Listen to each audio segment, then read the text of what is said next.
자, 오늘의 주제. 국가 자본주의가 온다. 국가 자본주의. 금융 역사가 러셀 네피어의 경고. 1979년 이후 배운 모든 규칙이 무효가 되는 세계. 아주 무시무시한 제목이죠. 어쨌든 유튜버답게 무시무시한 제목으로 찾아왔습니다. 자, 그래서 지난번에는 우리가 졸탄의 이야기를 살펴보면서 중앙은행이 해결할 수 없는 문제들이 2020년대의 화두가 되고 있다. 그리고 실물 영역에서 지정학적으로 통제하기 어려운 측면들이 부각되고 세계 통화 질서가 해체되면서 동시에 인플레이션 압력도 구조적으로 올라오고 있다. 이런 점을 되짚어 보았습니다. 오늘 살펴볼 인물은 그거랑 좀 비슷한 결에서 국가가 이제 경제를 주도하는 국가 자본주의의 시대가 온다고 10년 전부터 주장했던 사람입니다. 이름이 이제 러셀 네피어 라고 하는데요. 금융 역사가이자 30년 넘게 기관 투자자들에게 자산 배분을 자문을 해온 매크로 전략가입니다.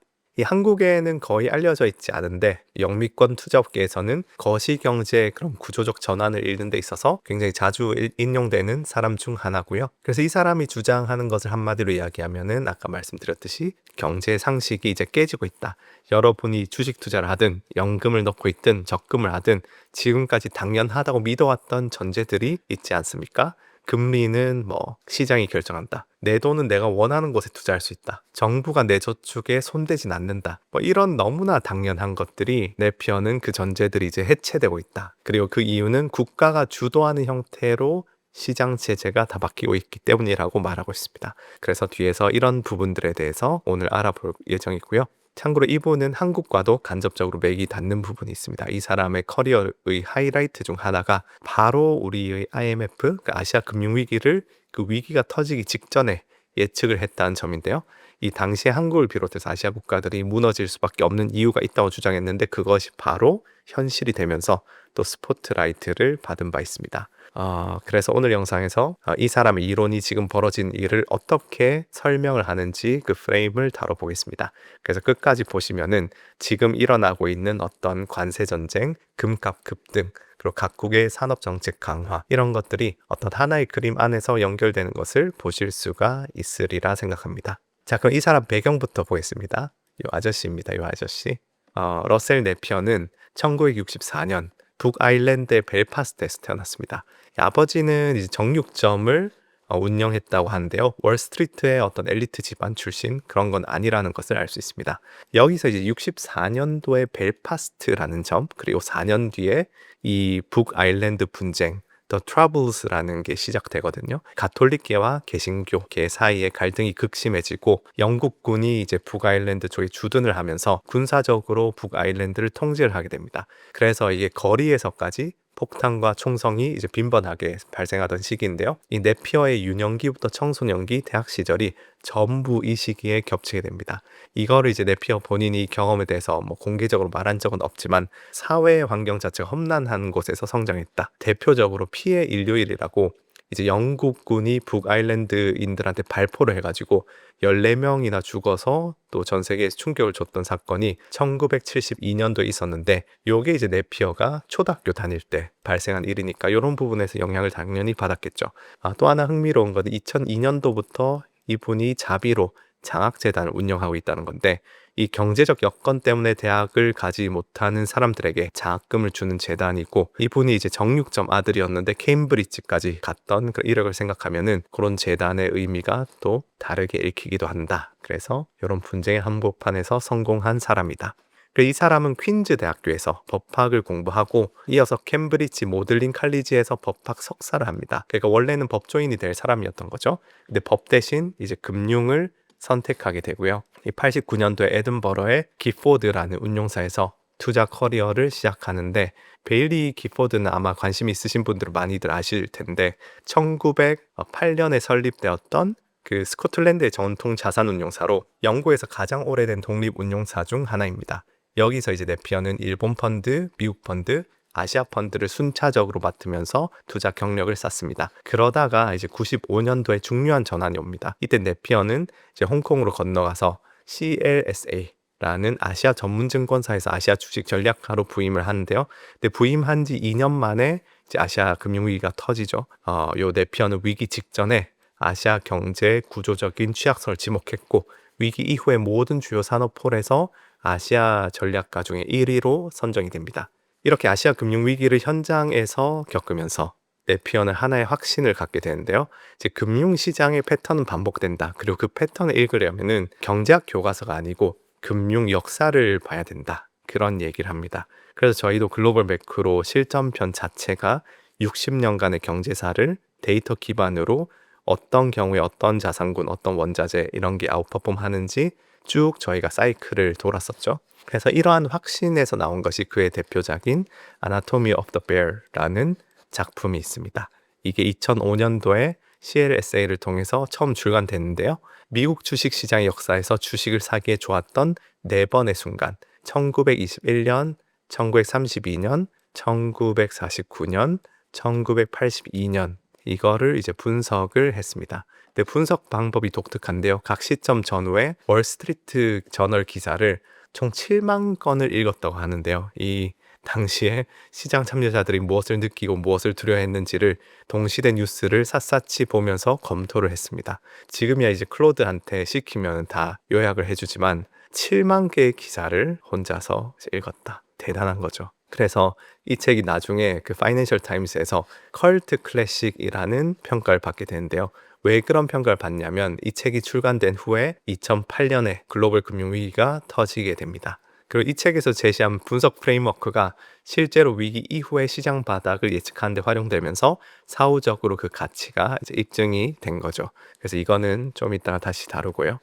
그러면 이제 이 사람이 지금은 뭐 하고 있느냐? 이 솔리드 그라운드라는 이름의 매크로 전략 리포트를 독립적으로 발행하고 있습니다. 95년도 CLSA 시절부터 시작해서 지금까지 30년 이상 이어지고 있는 리포트인데요. 정말 대단하죠. 그 끈기가 있다. 이분은 요것도 7만 건 다 읽고 매크로 리포트도 30년을 리포트를 발간을 하고 있습니다.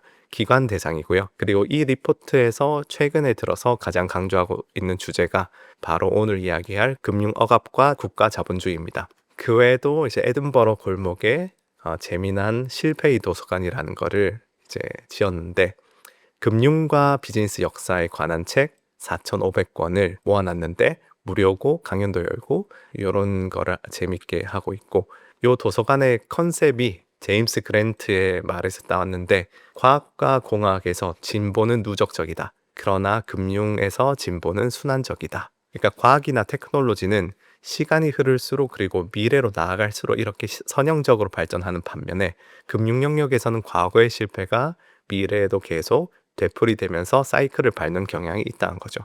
그래서 금융에서의 실수가 계속 반복된다. 한번 배운 거 또 다시 배워야 된다. 그래서 실패의 도서관도 이름을 저렇게 지었으니까 이 사람의 어떤 핵심 철학이 이런 것들에 다 담겨 있죠. 그리고 이런 맥락에서 오늘의 주제인 과거 같은 국가 자본주의 사이클도 다시 순환해서 돌아오고 있다. 그런 주장의 뿌리가 또 여기 있습니다. 자, 그래서 요약하면은 법학도 출신이 금융으로 전향해서 아시아 금융위기 한복판에서 전략가로 이름을 알리고 이후에 금융사 연구를 통해서 시장의 전환점을 읽는 사람이 되었다. 그리고 현재 지금까지 투자자들이 배운 모든 규칙이 부여가 될 수 있다. 경고하고 있습니다. 근데 지난번과 마찬가지로 우리가 어떤 사람의 경고를 이제 들음에 있어서 그게 무게를 가지려면은 과거에 이 사람이 실제로 맞췄냐 아니면 틀렸냐 이런 것들을 한번 봐야겠죠. 그래서 적중한 것과 빗나간 것을 살펴보겠습니다. 첫 번째는 아까 말씀드린 아시아 금융위기입니다. 95년도에 네피어가 CLSA 아시아 전략가로 부임했을 때 당시의 아시아는 아시아의 기적이란 말이 나올 정도로 고성장을 구가하고 있었습니다. 한국 같은 경우에도 90년대 초부터 IMF 직전까지 경기가 엄청 뜨거웠죠. 근데 이제 네피어는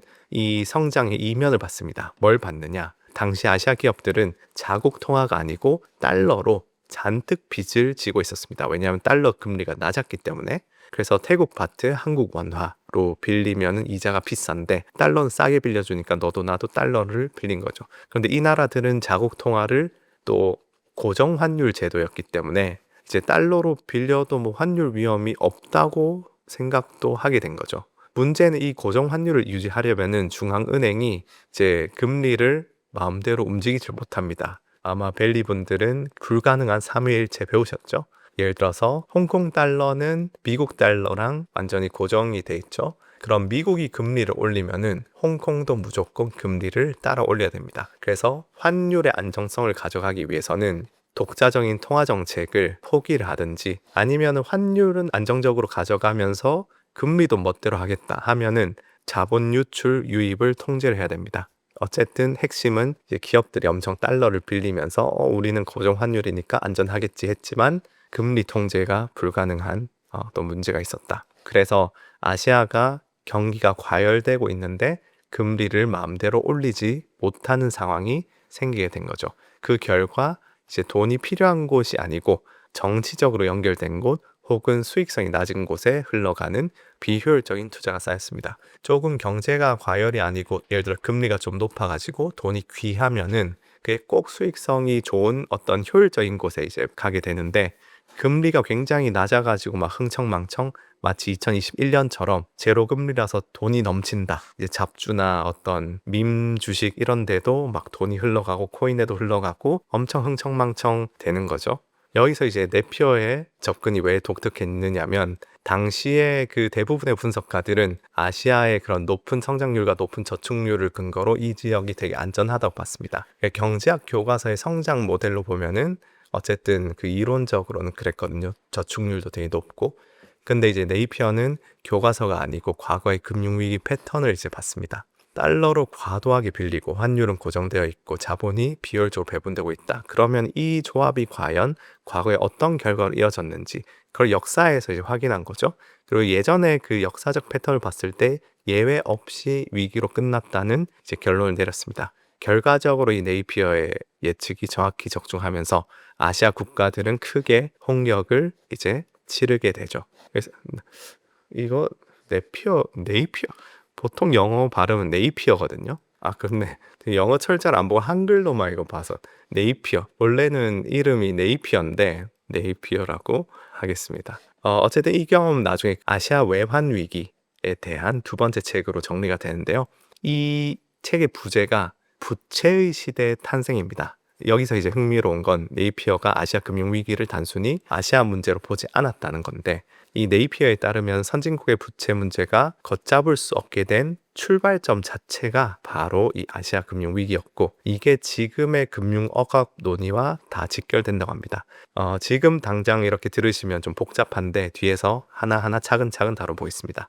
그리고 참고로 이 아시아 금융 위기 관련된 부분은 이제 글로벌 매크로 실전편 6회차, 7회차에서 상세하게 분석해 놨으니까 한번 보셔도 좋을 것 같고요. 그 다음 두 번째로 적중한 부분은 2008년에 글로벌 금융위기가 터지고 전 세계 시장이 또 공포에 빠져있던 시기인데 요때 시장 바닥을 또 잡아냅니다. 앞서 언급했듯이 이제 네이피어는 요 2005년에 발표했던 저서에서 네 번의 바닥, 그러니까 21년, 32년, 49년, 82년 이 네 개의 사례를 분석하면서 또 역사적인 공통 패턴을 추출했는데요. 핵심 결론이 몇 가지가 있습니다. 첫째, 약세장을 끝내는 결정적인 신호는 디플레이션의 죽음입니다. 네이피어의 표현을 빌리면은 디플레이션은 주식을 무너뜨린다. 왜냐하면은 주식은 본질적으로 자산이라기보다 자산과 부채 사이에 놓인 아주 얇은 희망의 조각에 가까운데 물가가 떨어진 디플레이션 환경에서는 자산 가치는 줄어드는데 부채는 이제 명목 그대로 남아 있으니까 그 얇은 조각이 더 얇아진다는 거죠. 반대로 디플레이션이 멈추고 물가가 안정되기 시작하면은 이제 반등이 시작된다. 그런 얘기를 합니다. 그래서 경제가 좋아져서라기보다는 더 나빠지는 것이 멈추기 때문이죠. 그래서 네이피어는 주요 약세장의 바닥은 모두 이제 디플레이션의 종식과 맞물려서 나타났다고 합니다. 그리고 그의 저서를 보면은 물가 지표 중에서도 특히 PPI의 반등을 강조했습니다. 두 번째로 회사채가 주식보다 먼저 바닥을 찍습니다.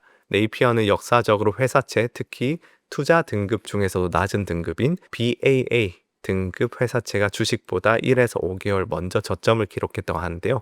회사채 시장은 기업의 부도 위험을 가장 직접적으로 반영을 하죠. 근데 이 부도 위험이 정점을 찍고 이제 꺾이기 시작하면은 주식도 따라온다는 논리입니다. 요것도 이제 글로벌 매크로 교육 과정에서 배운 것과 일치하는 얘기죠. 그다음 세 번째로 원자재 가격, 특히 구리 가격이 안정됩니다. 우리가 이것도 글로벌 매크로에서 배웠죠. 닥터 카퍼. 구리는 경제 활동의 바로미터다. 그래서 요즘처럼 매크로가 하수상한 시절, 글로벌 매크로 실전편 아직 안 보신 펠로분 계시다면은 반드시 보셔야 합니다. 60년 동안의 역사를 저희가 데이터로 하나하나 사이클 10개로 나눠서 다 주식, 채권, 원자재, 외환 전부 분석하고 사례 분석해 놓은 거니까 반드시 보셔야 됩니다. 네, 다시 한번 리마인더를 드리고요. 이 구리가 어쨌든 경제활동의 바로미터이기 때문에 구리 가격이 더 이상 떨어지지 않는다는 거는 산업활동의 위축이 조금씩 멈추고 있다. 그런 시그널이라는 뜻이죠. 그 다음 네 번째, 좋은 뉴스가 무시됩니다. 이게 약간 직관에는 반대되죠. 근데 네이피어가 7만 건의 신문기사를 분석해서 발견한 패턴인데 정말 거대한 바닥 직전에는 경제에 대한 좋은 소식이 나와도 시장이 반응하지 않습니다. 투자자들이 너무너무 많이 되어서 긍정적인 신호조차 난 못 믿겠다. 나는 진짜 비관의 끝이 있다 이런 뜻이죠. 그래서 투자자들이 이제 비관의 끝에 있다는 건 이제 더 이상 팔 사람도 없다는 뜻이니까 좋은 뉴스가 무시될 정도로 비관적이면은 그게 오히려 바닥이 가까웠다는 신호다. 이런 얘기를 하고 있습니다. 그래서 2009년 1분기에 이 체크리스트를 또 실시간으로 적용합니다. 이 체크리스트 또 글로벌 매크로 실전편에서 저희가 경기순환 체크리스트 나왔죠? 완전히 오늘 다시 리마인더 드립니다. 어쨌든 요 체크리스트를 실시간으로 적용하는데요.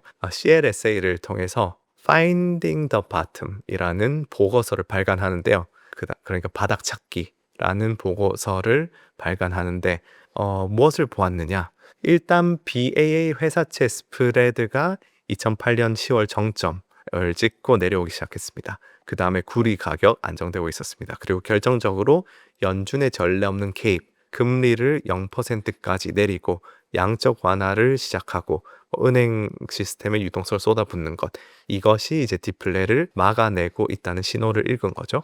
그래서 당시 S&P 500이 고점 대비 약 57%나 빠져 있었고 대다수의 전략가들은 추가 하락을 경고하고 있었기 때문에 네이피어의 주장은 좀 소수파였다고 할 수 있는데요. 결과적으로 S&P 500은 3월 6일에 장중 바닥인 666까지 떨어졌고 3월 9일이 이제 종가 기준으로 바닥인 676으로 바닥 찍고 반등을 시작합니다. 그래서 네이피어가 이 책에서 제시했던 그 바닥 신호들이 실제로 관찰됐고 그 프레임워크가 실전에 딱 적용해서 딱 보고서 내고 딱 바닥 찍고 완전히 이렇게 해서 이제 스타가 되는 거죠. 네. 근데 여기서 이제 중요한 거는 네이피어가 그냥 단순히 경제 전망을 한 게 아니라는 겁니다. 2009년 3월 시점에 경제는 여전히 나빴습니다. 실업률도 계속 올라가고 있었고 GDP는 마이너스 성장을 하고 있었습니다. 근데 네이피어는 경제가 아니고 시장의 어떤 역사적인 패턴을 읽었죠. 역사적으로 시장은 항상 경제보다 먼저 돌아섰기 때문에 그래서 이것이 이 사람의 방법론의 핵심이라고 할 수 있습니다. 경제학보다 역사, 돈의 흐름, 그 시장 패턴에서 먼저 답을 찾는다. 그 다음 세 번째 케이스는 가장 최근의 적중인데요. 이거는 지금 다루고 있는 금융 억압 태제와 직접 연결됩니다.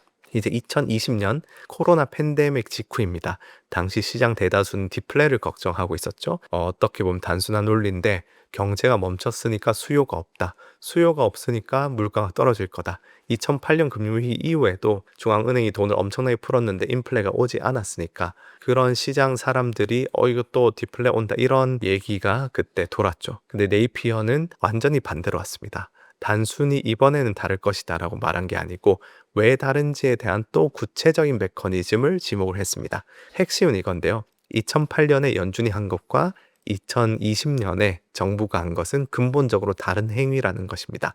2008년의 양적 완화는 결국은 그 연준이 은행이 가지고 있는 국채를 사서 은행에다가 지급 준비금을 채워준 겁니다. 이 지급 준비금은 결국 은행 시스템 안에 갇혀 있었기 때문에 인플레이션을 유발하기는 이제 어려웠다는 겁니다. 그러니까 돈이 은행 시스템 안에서 금융 자산 사이를 돌았지 실물 경제로 빠져나가지 않았다는 거죠. 그래서 결과적으로 주가 부동산은 올랐는데 소비자 물가는 움직이지 않았습니다. 그래서 네이피어는 이 중앙은행이 저축기관에 국채 대신 돈을 줬는데 저축기관이 할 수 있는 것이라고는 금융자산을 사는 것뿐이었다.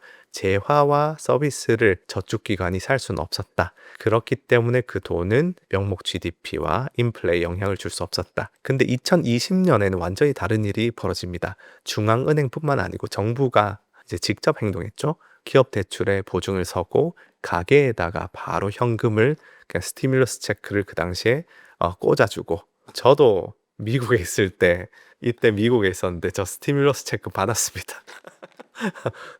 그때 600달러인가? 처음에는 전부 줬거든요. 그래서 통장에 600달러 주네 하면서 받았었는데, 네, 어쨌든 그렇게 정부가 직접 이제 행동을 했죠. 대출에 보증도 서고 가게 현금도 그냥 꽂아주고 은행에다가 우리가 이제 원금을 보증할 테니까 대출해라라고 지시를 한 거죠. 그렇게 되면 시중은행이 실제로 대출도 늘리고, 대출이 늘면 예금도 늘고, 예금이 늘면 광의통화, 그러니까 실물 경제에서 돌아다니는 돈이 진짜로 늘어나게 되죠. 그래서 네이피어는 이거를 침묵의 혁명이라 불렀습니다.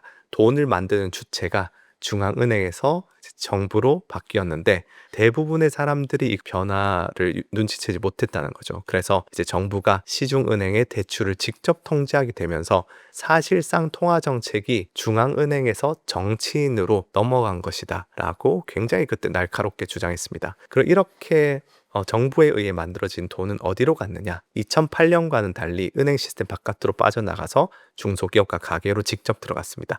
이때 네이피어는 이 광의통화 증가율이 연간 약 10%에 달하고 있다는 것을 확인하고서 인플레이션이 올 수밖에 없다고 주장을 합니다. 그래서 다른 분석가들이 2008년에도 돈을 풀었는데 인플레가 안 왔으니까 이번에도 안 올 것이라고 추론을 할 때, 네이피어는 이번에는 어떤 푼 돈의 경로가 근본적으로 다르다는 것을 짚었던 거죠. 결과적으로 2021년부터 인플레이션이 현실화됩니다. 미국 CPI가 6월에 9.1%로 정점을 찍으면서 연준은 기준금리를 급격하게 끌어올려야 했죠. 이 때문에 이제 네이피어의 방향 판단은 이때도 정확했다 할 수 있겠고요. 여기서도 똑같이 그냥 물가 오른다 예측한 게 아니고 왜 오르는지 프레임을, 그 메커니즘을 지목을 했다는 겁니다. 중앙은행이 아닌 정부가 신용 공급의 주체가 됐다. 요 관찰이고, 그리고 네이피어는 여기서 어떤 얘기를 하냐면은 정치인들이 이런 강력한 도구를 한 번 손에 쥔 이상 놓기 힘들 것이라고 봤습니다. 그리고 그 뒤로도 계속 재정 정책이 이제 반복되죠. 근데 이제 빗나간 걸 한번 짚어보겠습니다. 방금 이 예상은 부분적으로는 빗나간 측면도 있는데요. 네이피어는 선진국들의 인플레이션이 향후 10년 동안 4에서 5% 수준에서 이제 구조적으로 지속될 것으로 예상했습니다. 그런데 실제로는 2023년부터 2024년에 예상보다 빠르게 둔화가 되죠. 이게 왜 빗나갔느냐? 네이피어가 과소평가했던 변수가 두 가지 있습니다. 하나는 공급망의 복원 속도인데요. 팬데믹으로 막혔던 공급망이 네이피어의 예상보다 빠르게 정상화되면서 공급 측 인플레이션 압력이 빠르게 해소됐습니다. 또 다른 하나는 중국의 디플레이션 수출입니다. 중국 경제가 부동산 위기와 내수 부진으로 디플레이션에 빠지고 중국에서 또 과잉 생산된 공산품을 해외로 밀어내기 수출을 막 하면서 값싼 중국산 제품이 글로벌 물가를 억제하는 역할을 한 거죠. 그래서 네이피어는 정부의 신용 창출이라는 하나의 측면에 좀 과하게 집중하다 보니까 이런 상쇄 요인들을 충분히 반영하지 못한 겁니다. 그리고 또 한 가지는 AI의 급격한 발전 역시 예상을 벗어난 흐름이었습니다. 이런 부분도 생산성이 오르면서 디플레이 효과가 있겠죠. 그래서 이 부분에 대해서는 네이피어 본인도 자기가 틀렸음을 인정하면서 나름의 변론을 제시한 바 있는데요. 그는 2024년 12월 한 인터뷰에서 중국의 디플레이션 수출은 관세로 차단될 가능성이 있고 또 재산업화와 재무장이 중기적으로 인플레 압력을 다시 높일 것이라 봤습니다. 말하자면 자기 논지의 핵심을 유지하되 타이밍을 좀 수정했다라고 할 수 있고요. 이런 적중과 오류를 놓고 보면 앞서 영상에서 다뤘던 졸탄 포자르와 좀 비슷한 패턴이죠. 아시아 위기가 올 것이라는 것, 2009년 바닥이라는 것, 그 다음에 그 인플레이션이 돌아올 것이라는 것, 이런 큰 그림은 잘 맞췄습니다. 반면 인플레이션이 구조적으로 4, 5% 유지될 것이라는 강도, 그런 영역은 아직까지는 실현되지 않고 있고요. 하지만 10년이라고 했으니까 장기적으로 봤을 때 평균적으로 실현될 수도 있겠죠. 저는 개인적으로 실현될 가능성이 유의미하게 있지 않을까 하는 생각을 해봅니다. 근데 이건 개인적인 뷰고요. 다만 어쨌든 그 공정함을 위해서 조금 네이피어를 위해서 좀 변론을 해주자면은 네이피어 본인은 반복적으로 이렇게 강조를 합니다. 나는 경기 순환을 예측하는 게 아니고 구조적인 전환을 이야기하는 것이다. 이거는 내가 비즈니스 사이클을 맞추려고 하는 게 아니고 그 스트럭처, 어떤 시장 구조에 대한 콜이다. 본인의 주장을 평가할 때 내년 CPI가 몇 퍼센트냐, 맞추느냐, 틀리느냐 이걸로 판단하면 안 된다. 향후 10년, 15년의 구조적 방향성에 대한 프레임워크로서 이 주장이 유용한가 그걸로 판단해야 하는 것이죠. 이 부분은 나중에 반론 섹션에서 더 깊이 다루겠습니다. 자, 그래서 이 사람이 틀린 것과 맞춘 것들 좀 살펴봤는데 상당히 굵직하게 잘 맞춘 사람이죠. 대단한 사람입니다. 일단은 7만 장을 그렇게 기사를 다 읽는 것 자체가 그렇게 계속 경제학적 명제들을 계속 습득하다 보면은 어쨌든 연역적 추론력이 계속 발전할 수밖에 없다. 사고력이 발전하고 그런 사이클도 볼 수 있게 되고 그런 부분이 있지 않나 싶고요. 자, 그러면 이제 이 사람의 프레임워크가 정확히 뭔지를 설명드리겠습니다. 네이피어의 핵심 주장을 한 문장으로 말하면은 정부가 경제를 주도하는 시대가 돌아오고 있다. 이거를 네이피어는 국가 자본주의라고 부릅니다. 근데 여기서 이런 의문이 드실 수가 있습니다.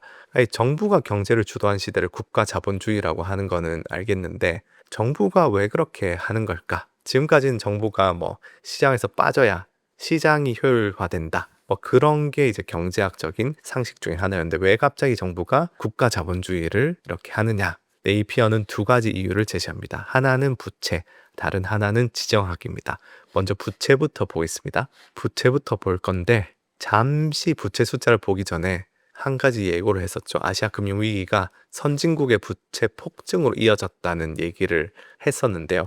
왜 IMF 시절의 그게 지금 미국 부채가 엄청난 것에 관련이 있느냐, 그 연결고리를 한번 먼저 풀어보도록 하겠습니다. 네이피어의 논리에서 이게 지금 핵심이거든요. 그러니까 그의 설명이 이렇습니다. 97년도 아시아 위기로 충격을 받은 아시아 국가들은 다시는 이런 일은 우리가 당하지 않겠다라고 결심을 하게 되죠. 무엇을 했느냐? 그래서 이 경제 주체들이 막대한 달러 외환 보유고를 쌓기 시작한 겁니다. 위기 때 우리 IMF 때 달러 한번 부족해 봤더니 금을 다 팔아야 됐다. 그러니까 앞으로 진짜 달러를 그냥 다람쥐 도토리 쌓듯이 비축하겠다는 생각이 당연히 들겠죠. 그런데 그러면은 아시아 국가들이 이 달러를 어디 보관했느냐? 다들 미국 국채를 사겠죠. 당연히 그냥 달러로 이자 없이 가만히 두지는 않겠죠. 이걸로 달러를 어디다 안전한 자산에 이자를 주는 자산에 넣어야 되는데 이제 달러 국채를 이제 살 수밖에 없겠죠. 그래서 네이피어는 이 아시아 국가들이 수출로 벌어들인 달러를 전부 다 이제 미국 국채 시장으로 다 쏟아 부으면서 미국의 금리의 상방 압력이 억제가 되고 하방 압력이 가해졌다고 봤습니다. 국채 가격이 오르는 거는 국채 금리가 하방 압력이 있는 거죠. 동시에 이제 중국을 비롯해서 값싼 아시아 제품들이 선진국으로 밀려 들어오면서 또 물가도 억제가 됐죠. 2000년대 초에 중국이 WTO 가입했으니까 아시아 위기 이후에 또 세계화가 진행되면서 요 값싼 아시아 물가가 디플레 요인도 됐다.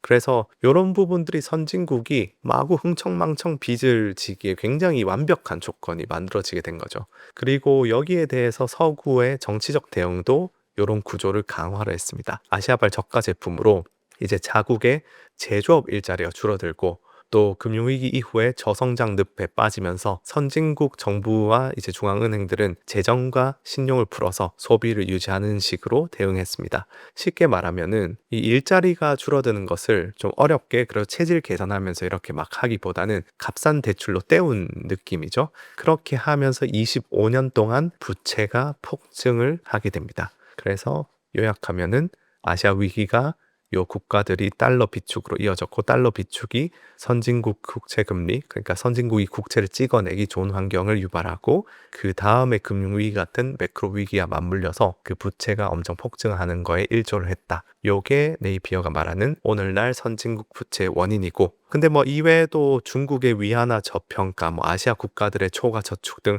다양한 근거가 더 있긴 하는데 이런 내용들까지 오늘 얘기하다 보면은 너무 길어지니까 다른 영상으로 한번 이제 다뤄보겠습니다. 자, 그러면은 숫자를 한번 보면은 26년도 3월 17일 기준으로 미국 국가 부채가 39조 달러를 돌파했습니다. 39조 달러. 이 숫자가 너무 커서 감이 안 오실 수도 있는데 하루에 72억 달러씩 늘어나고 있습니다.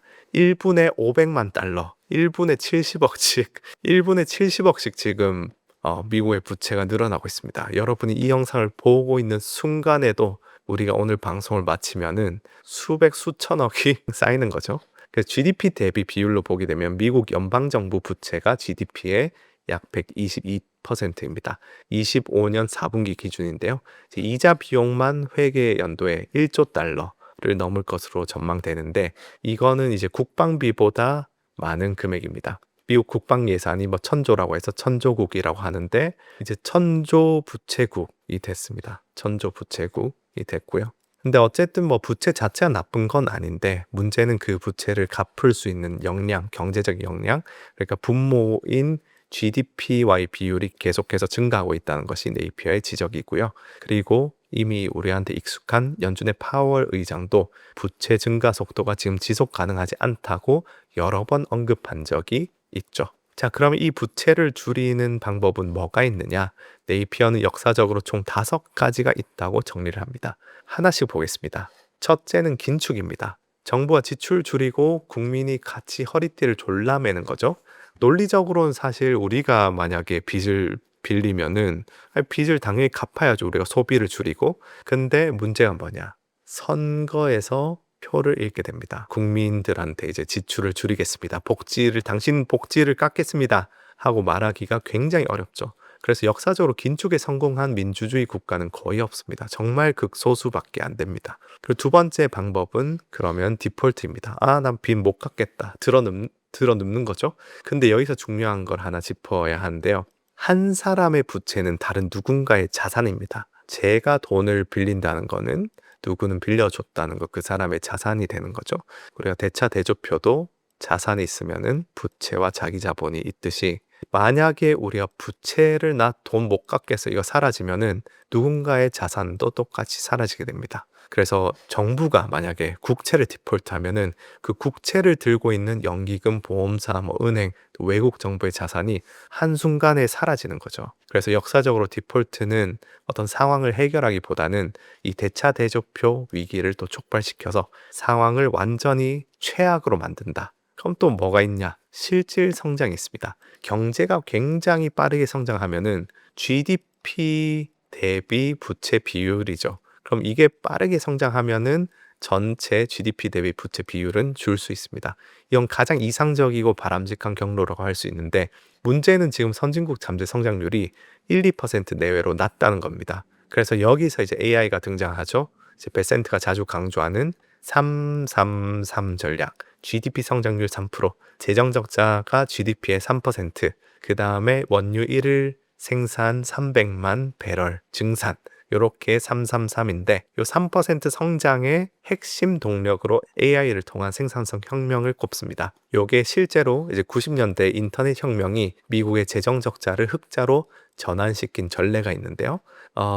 물론 그때 우리 글로벌 매크로에서 다룬 거 기억하시면은 그때 클린턴이 굉장히 운 좋은 부분도 있었고 또 냉전이 끝나면서 전쟁 비용, 국방비가 확 열로 올 수 있었던 부분도 도움이 되긴 됐는데 어쨌든 그런 전례가 있었다. 근데 다만 생산성 혁명은 지금 미시적인 영역이기 때문에 그 크기와 지속 기간을 우리가 가늠하긴 쉽지 않죠. 그래서 미국 정부도 AI 생산성 밀고 있긴 하지만 당장의 부채 증가 속도를 따라잡는 것은 쉽지 않을 수도 있다. 네 번째는 인플레이션입니다. 물가가 오르면은 명목 GDP가 커지니까 역시 분모가 커져서 또 부채 비율이 내려갈 수가 있습니다. 근데 문제가 있습니다. 인플레이션은 한번 의도적으로 자극하기 시작하면 그게 통제 가능한 수준에서 멈춘다는 보장이 없습니다. 그러니까 지난 시간에도 기대 인플레라는 게 있기 때문에 계속 5%씩 매년 인플레가 있었다. 이제 근로자의 입장에서는 내년에도 5% 오를 건데 아니 인플레 5%보단 임금 더 올려줘야 되는 거 아닙니까? 해서 더 올려달라고 할 거고 그러면 임금이 올라가면은 기업도 비용이 5% 올라가니까 어쨌든 물건 가격을 또 5% 이상 올려야지 이윤이 남겠죠. 그런 식으로 계속해서 인플레가 갈 수 있다. 한번 불이 붙으면은 통제가 어렵다는 문제가 있습니다. 그리고 다섯 번째가 금융 억압인데 이게 네이피어가 말하는 결론입니다. 이걸 한번 알아보죠. 금융 억압이 정확히 무엇인가? 이게 이 네이피어의 프레임워크에서 가장 핵심적인 개념이기 때문에 자세하게 좀 풀어보겠습니다. 핵심 메커니즘은 한 문장으로 요약이 됩니다. 인플레이션보다 낮은 금리를 유지하고 특정 경제 주체에게 자금을 유리하게 배분하기 위해서 금융 활동을 강제 또는 유도하는 것. 구체적으로 어떻게 작동하느냐? 예를 들어 보겠습니다. 미국 정부가 국채 금리를 3%로 유지하고 있는데 인플레이션이 6%라고 해보겠습니다. 그럼 실질 금리가 마이너스 3%가 됩니다. 이 상태에서 무슨 일이 벌어지느냐? 먼저 GDP랑 부채 비율 중에서 명목 GDP가 빠르게 커지겠죠. 명목 GDP는 실질 성장 플러스 인플레이션이기 때문에 실질 성장이 뭐 2%고 그 인플레이션이 6%나 되면은 명목 GDP 성장은 8%나 됩니다. 동시에 분자의 이 부채의 증가 속도도 억제되고 부채의 실질 가치가 녹아내리겠죠. 작년에 1억을 빌려줬는데 물론 이자는 받겠지만 근데 인플레이션이 10%, 20%막 터져요. 인플레가. 그럼 이제 나는 1억 빌려줬으니까 올해 1억 5천을 돌려받아야 되는데 돌려받고 보니까 작년에 1억으로 살 수 있었던 어떤 물건들이 이제는 1억 2천을 사야지 살 수 있으니까 나는 돈만 빌려주고 그동안 아예 나의 자산은 줄어든 거죠. 그런 식으로 인플레이션이 심해지면은 부채의 실질 가치가 녹아내리게 됩니다. 과거에 빌려줬던 그 북밸류, 돈 빌려준 값이 엄청 내려가기 때문에 그렇게 되면은 정부가 빚진 돈의 1조 달러의 명목 금액은 그대로인데 인플레이션 6%니까 이 1조 달러의 실질 구매력이 매년 6%씩 줄어들겠죠. 근데 이자는 3%만 내면 되니까 실질적으로 요 마이너스 3%, 매년 부채 3%가 사라지는 셈으로 봐도 된다. 그래서 경제학에서는 이거를 채권자로부터 채무자에게로 부를 이전하는 것이라고 표현합니다. 돈을 빌려준 사람한테서 돈을 빌린 사람한테 부를 이전한다. 그리고 네이피어는 이걸 좀 더 직설적으로 표현하는데요. 노인들의 돈을 천천히 훔치는 것이라고 말합니다. 노인을 위한 저축은 없다. 이런 거죠. 왜 노인이냐면 은퇴한 분들은 더 이상 근로소득이 없죠. 근로소득은 그래도 인플레 따라서 오르는데 근로소득이 아니고 저축에 의존하고 이 저축을 어디다가 예금을 해가지고 이자를 받죠. 예금해서 이자를 받는다는 거는 돈을 빌려주는 쪽이란 겁니다. 저축자. 그래서 이제 노인들의 돈을 천천히 훔치는 것이라고 말을 합니다. 반대로 이제 젊은 사람들, 모기지 같은 것을 이제 대출로 받아서 근로소득으로 갚아 나가고 있는 사람들은 상대적으로는 경미한 원리금만 내는데도 매년 자신이 진 빚이 빠르게 녹는 경험을 하겠죠. 근데 여기서 중요한 포인트가 있습니다. 그러면 이제 뭐 우리가 이렇게 부채 녹이기 위해서 인플레이션을 자극하면 되겠구나 라고 생각할 수 있는데요. 네이피어는 순수하게 인플레만 가지고는 부채를 녹일 수 없다고 주장합니다. 왜냐? 인플레이션이 높아지면은 투자자들을 이 바보도 아니고 그러면 돈을 당연히 3%안 빌려주겠죠? 내 돈을 지금 천천히 훔치려고 하는데 인플레 6%인데 지금 3%가 말이 되냐 하고 생각을 하겠죠. 그래서 인플레가 발생하면은 그 투자자들이 인플레이션에 대한 보상을 요구하게 되기 때문에 정상적인 시장이라면은 채권 금리도 따라서 올라가게 됩니다. 그리고 그렇게 해서 국채 금리도 따라 올라가면은 정부의 이자 부담이 커져서 오히려 부채가 더 늘어나는 역효과가 생깁니다. 그래서 금융 억압이 작동하려면은 요 금리에 대한 상방 압력을 억제를 해야 됩니다. 그러려면은 뭘 또 하느냐? 사람들이 원하지 않더라도 낮은 금리의 국채를 보유하도록 만들어야겠죠. 근데 시장에 맡기면 바보가 아닌 이상 그 누구도 실질적으로 마이너스 금리의 채권을 살 리가 없습니다. 그것 때문에 일정 부분 국가의 강제 그리고 인센티브를 통한 유도가 필요합니다. 이 연기금의 국채 보유 비중을 높이도록 규제를 바꾸거나 보험사에 자국 국채를 의무적으로 매입하게 하거나 혹은 은행이 국채를 이제 매수할 수 있도록 대차 대조표 규제를 바꾸거나 또 은행이 국채를 담보로 잡도록 유도하거나 이런 식으로 국채 보유를 강제하는 여러 가지 그런 움직임들이 이제 있는 거죠. 네이피어는 이걸 두고 채권 금리가 더 이상 자유시장의 가격이 아닌 세계라고 말하는데요. 한마디로 이제 금리를 국가가 통제하는 레짐에서만 이런 메커니즘이 작동할 수 있다는 것입니다. 이와 관련해서 네이피어는 이제 채권은 다 팔아야 한다라고까지 주장하기도 합니다. 근데 이런 부분에 있어서 제가 생각하는 거는 요즘 이제 정보가 너무 빠른 것 같습니다. 요런 게 이제 국가가 하려고 하면은 옛날에 뭐 80년대 때는 이런 사이클도 우리가 몰랐고 데이터도 잘 없지 않습니까? 그러니까 사람들이 다 저축해놓고 본인들의 돈을 천천히 훔치는 거를 허용을 했죠. 근데 요즘 같은 시대는 이 네이피어도 여러분들이 다 이렇게 방송에서 누구나 볼 수 있고 알 수 있지 않습니까? 그렇기 때문에 이제 시장이 굉장히 빠르게 이런 거에 반응을 하게 되면서 이런 금융 억압을 하려고 하는 주체가 이걸 제대로 플레이하기가 어려워지지 않나라는 생각이 잠시 드는데요. 어쨌든 계속해 보겠습니다. 어쨌든 이런 금융 억압이 처음 있는 일이냐? 아닙니다. 네이피어가 반복적으로 강조하는 것이 역사적 선례죠.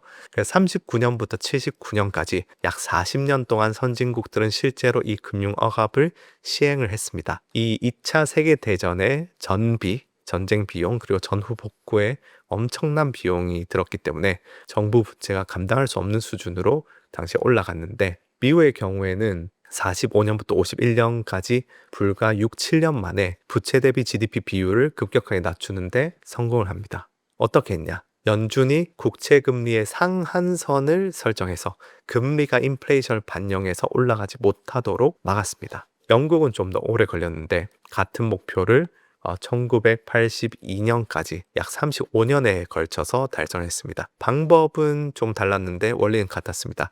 인플레이션보다 좀 더 금리를 억제하는 구조를 장기간 유지한 거죠. 그래서 네이피어의 핵심 주장이 여기서 나옵니다. 경제학 교과서 어디서도 채권 금리가 인플레이션에서 분리될 수 있다고 쓰여 있지 않습니다. 맞는 말이죠. 우리가 경제학을 배울 때는 채권 금리랑 거의 인플레이션은 뭐 불가분의 관계죠. 인플레 오르면 채권 금리가 오르는 걸로. 근데 39년에서 79년까지 실제로 분리가 됐다.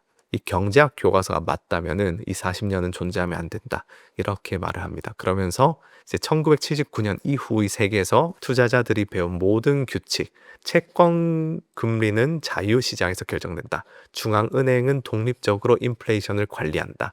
자본은 자유롭게 국경을 넘나든다. 이런 부분들, 그러니까 우리가 79년 이후에 배운 요 진리들, 요게 사실은 보편적 진리가 아니다. 우리가 너무나 당연하게 생각하는 것들, 요런 것들은 39년 요 40년 동안 진실이 아니었던 거죠. 그래서 79년부터 지금 어떤 특정한 또 40년의 산물일 뿐이다. 그리고 그 시대가 지금 끝나가고 있다라는 거죠. 그래서 이제 네이피어가 채권 비중을 제로로 하라라고 말하는 이유인데, 그러면 이제 이 사람의 논리에 따르면 정부의 힘이 막강해지면 이런 사람들 이제 잡아가야겠죠. 근데 이제 잡아갈 수 없으니까 모두가 채권 안 사면은 이게 이제 또 이루어지지 않으니까 그런 상호성이 또 존재하지 않나 싶은데, 자, 어쨌든 여기까지가 부채와 관련된 금융 억압의 메커니즘입니다. 실질 금리를 마이너스로 유지하는 그런 금융 억압의 메커니즘이고, 이런 부분을 위해서 이제 국가 자본주의가 이제 요구되는 시대가 왔다. 하지만 당신은 채권을 사지 말라. 이런 어쨌든 자문해야 되니까 그런 얘기를 하고 있습니다. 이렇게 이제 부채 문제의 해결이 미시적으로는 금융 억압 메커니즘, 좀 더 거시적으로는 국가 자본주의를 주동하는 어떤 원인이다 살펴봤는데요. 원인이 두 개가 있다고 했죠. 첫 번째는 IMF 이후로, 그 아시아 금융 위기 이후로 이어진 선진국 부채 문제 해결. 두 번째 원인이 바로 지정학적 경쟁입니다. 부채와 지정학, 이 두 가지가 지금 국가 자본주의를 시대가 요구한다. 근데 이 부분이 이제 또 중요한데요. 네이피어는 이렇게 말합니다. 2차 세계대전이 있었던 42년도부터 51년까지 전 세계 국가들은 중앙은행이 아닌 정부 중심으로 경제가 돌아가면서 전시 경제를 위한 금융 억압이 나타났는데, 지금은 세계대전 상태는 아니지만 총성 없는 전시 경제 체제다라고 말을 합니다. 이게 무슨 뜻이냐? 지금 선진국들은 엄청난 과제에 직면하고 있습니다. 지난 20, 30년 동안 중국이 WTO 가입한 이후에 선진국들이 중국의 공급망을 의존했죠. 근데 그런 공급망을 이제 어떤 자국이나 우방국으로 옮겨야 되고, 또 반도체 공장, 배터리 공장, 의약품 생산 시설을 또 국내에 새로 지어야 됩니다. 여기에다가 또 러시아랑 중국의 군사적 팽창에도 대응해서 군비를 또 다시 늘려야 되죠. 예전에 90년대 인터넷 혁명 때는 또 냉전이 끝난 직후여서 정부의 흑자 기조에 되게 도움을 줬었는데, 지금은 AI 어떤 혁명에 기댈 수도 있지만 기술 혁명을 둘러싼 매크로 환경은 이때보다 좋지 않습니다. 왜냐? 이때는 냉전이 끝난 시기였지만 지금은 또 오히려 신냉전 시대다. 국방비가 기하급수적으로 이제 증액되고 있는 시기다. 거기에 더해서 또 에너지 전환이 있죠. 에너지도 지난 시간에 다뤘었는데 탄소 중립을 위해서 에너지 시스템도 우리가 전환을 해야 되죠. 근데 이런 거 하나하나가 전부 다 수천억, 수조 달러의 투자를 요구하는 거대한 재정이 필요한 문제들이니까 이제 정부 재정만으로는 감당이 안 되는 거죠. 그래서 은행 시스템을 동원해서 민간 자금까지 활용을 해야 하는 건데 은행이 자발적으로 이런 곳에 대출을 해줄 인센티브가 좀 부족합니다. 수익률이 낮거나 또 위험이 높으니까. 그래서 이제 정부가 개입하는 거죠. 보증을 서고 뭐 규제를 바꾸고 또 인센티브를 주는 식으로 하는 겁니다. 그래서 네이피어는 이 트럼프 집권 이후의 움직임도 이런 맥락에서 이제 해석할 수 있다고 보는데요. 미국 재무부와 연준이 은행 시스템에서 더 많은 신용을 창출할 수 있도록 규제를 지금 푸는 것도 이런 일환이다. 이건 이제 단순히 은행 조어라고 규제 완화하는 게 아니고 국가 전반적인 재산업화 또 재무장에 필요한 자금을 은행을 통해서 조달하기 위한 구조적 조치다. 그렇게 얘기를 하고요. 어찌 보면 한국인들한테는 좀 익숙한 흐름이죠.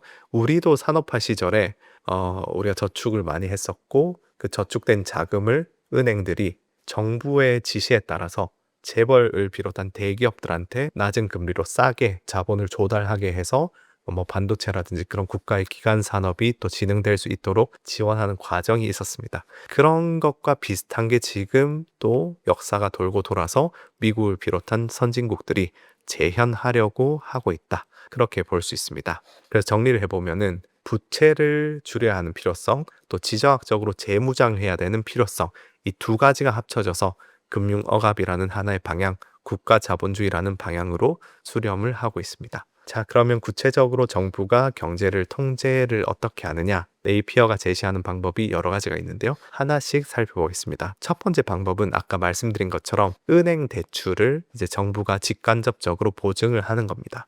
팬데믹 때 경제가 멈추니까 각국 정부가 기업 대출에 보증을 서면서 시중은행이 대출을 계속하도록 했고 이를 통해서 정부는 원하는 만큼의 통화를 허공해서 신용 창출을 할 수 있게 됐죠.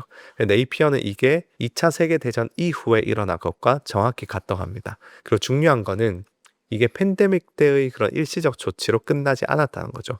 네이피어는 어떤 기후 위기 대응, 그다음 에너지 전환에 필요한 막대한 자본을 시중은행이 공급은 하되 정부가 그 위험을 떠안는 구조가 확대되어 있다고 보고 있습니다.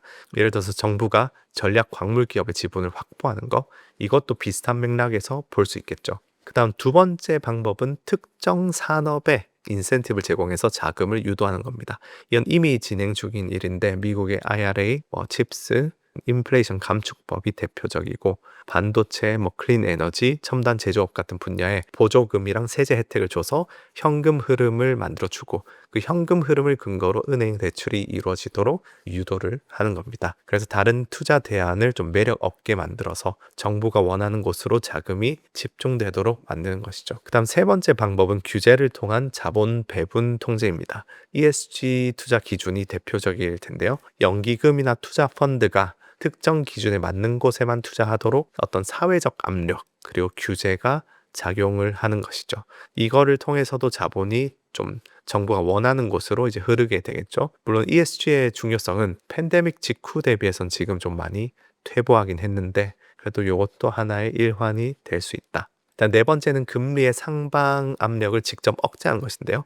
은행 규제 개혁을 통해서 은행이 국채를 더 많이 보유하도록 유도한다든지 또 극단적인 경우에는 일본이 했던 것처럼 수익률 곡선 통제 YCC를 도입할 수 있습니다. 그래서 정부가 금융 시스템 전체를 자신의 목적에 맞게 조정해서 정부가 원하는 곳에 돈이 가고 다른 곳에는 가지 못하도록 만드는 게 국가 자본주의 하의 금융 억압이라고 할 수 있겠습니다. 자, 그리고 여기서 이제 또 이야기가 한 단계 더 나아갑니다. 금융 억압이 국내에서 자본을 통제하는 방안이라면 요 다음 단계는 뭐냐? 또 국경을 넘어서 국외 자본도 해외 자본도 통제하는 겁니다. 네이피어는